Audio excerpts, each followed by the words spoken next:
In the day of the third Kenya International Investment Conference, which has been taking place here at the Safari Park, bringing in thousands of delegates from around Africa and the world at large.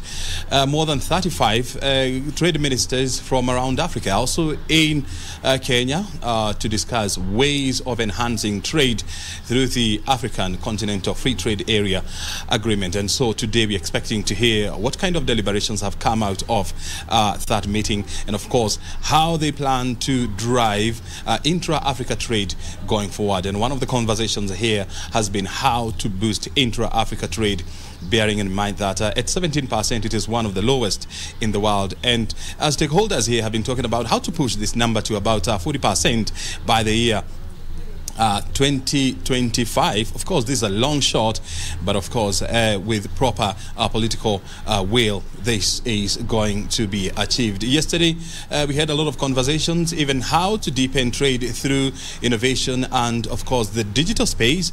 And this is also another conversation that will be happening today, but day 3 today. We just now joined by the KenInvest Managing Director or Acting CEO. This is June Chepkemei. She's going to run us through the program, and of course a recap of what happened yesterday and what we should expect today going forward. Thank you very much, June. I know it has been hectic for you, but congratulations, you and your team. You have really done very well in organizing this meeting. I want to hear first of all from you, the last 2 days, what has been your take home?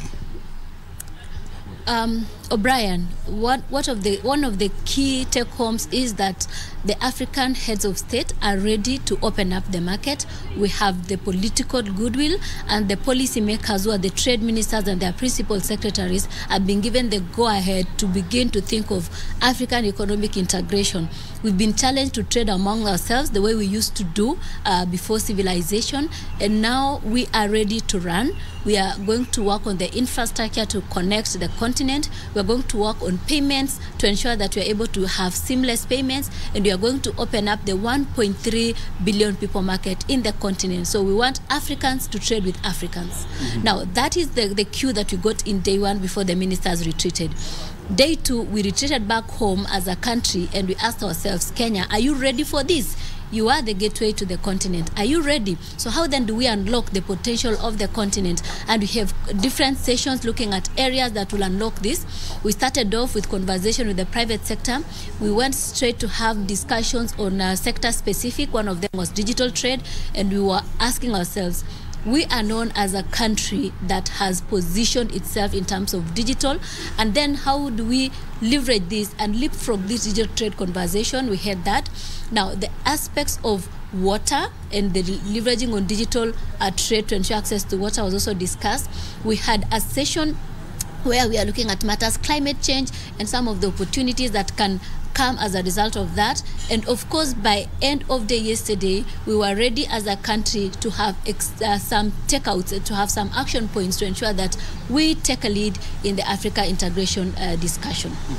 And yesterday, of course, during the high-level meeting or dialogue with the private sector, it came out very well that, as a country, Kenya, has so many opportunities, and the principal secretary in charge of State Department for Investment Promotion was talking about 300 bankable projects.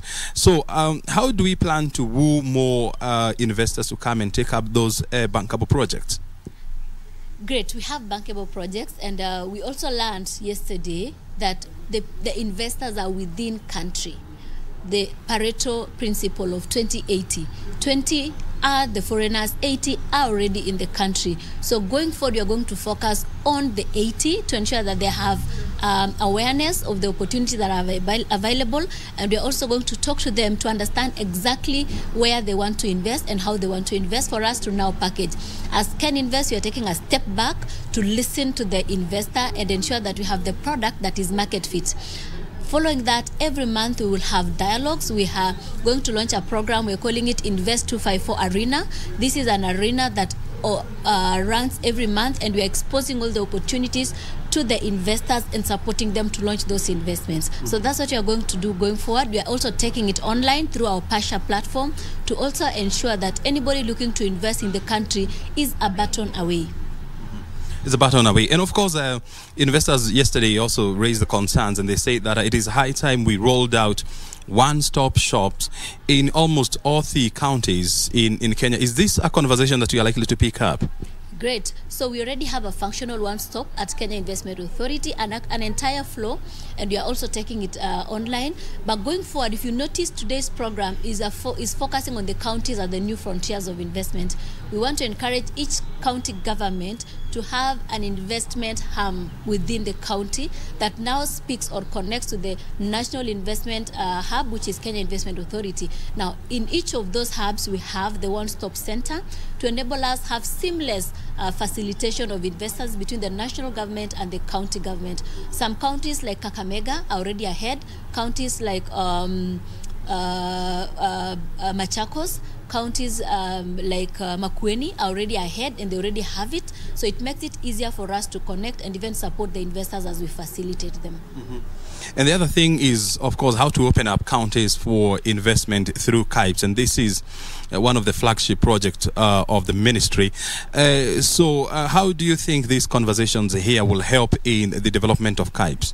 O'Brien, let me begin by saying that for a long time as a country, we've been selling concepts, wishes, and ideas. We are sitting back to actually sell bankable solutions, an actual product that an investor can put their money in, that we can clearly demonstrate the ROI, we can clearly demonstrate the opportunity, and we are able to show the investor the how. Now, KIPES is one such great product. That is the County Integrated Industrial Parks, where we will have centers that investors can come and invest. For instance, if you want to invest in, let's say, edible oil, we're able to send you to an industrial park in Bungoma or in Kilifi. If you want to invest in coffee, you're able to send you to an industrial park in the coffee growing areas of this country. So the county integrated industrial parks are going to be a key driver to the attainment of the investment target that we have. And most importantly, they will now offer that bankable solution that we are looking for. And the conversation this afternoon looks at now bringing together the governors and all the economic blocks to have a conversation on the how. What has been decided, we are clear on that. We are now thinking of the how. And of course, now coming to day 3, of course, we can see that the extraordinary meeting of the Council of Ministers, adoption of the ACTFA in implementation matrix and roadmap. What should we look forward for from this?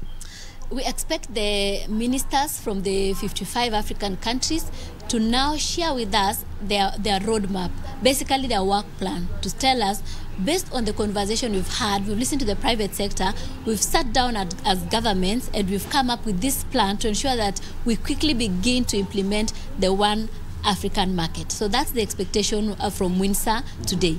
Yes. Very good. And, now coming back here to Safari Park, I can see the first conversation will be about entrepreneurship dialogue. Would you want to shed more light on that? Yes, O'Brien.